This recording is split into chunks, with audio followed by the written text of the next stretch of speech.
হারিয়ে যাওয়া হুকোর গল্প বাথুয়ারির একদিন। স্বাগতম।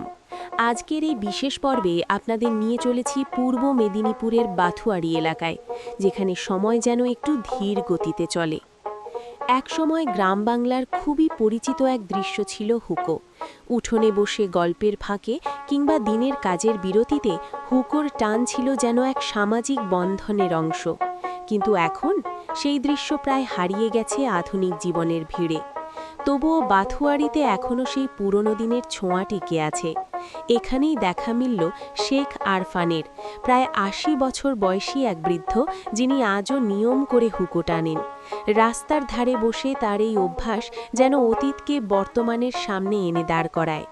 স্থানীয় মানুষজন এই দৃশ্য দেখে থেমে যান। কেউ হাসেন, কেউ অবাক হন, আবার কেউ নিজের শৈশবের স্মৃতিতে হারিয়ে যান। শেখ আরফানের কথায়, হুকো টানলে শরীর ভালো থাকে, কফ কাশি কমে। যদিও চিকিৎসা বিজ্ঞানের দৃষ্টিতে এই ধারণার কোনো প্রমাণ নেই, তবুও তার কাছে এটি শুধু অভ্যাস নয়, এটি তার জীবনের এক অবিচ্ছেদ্য অংশ।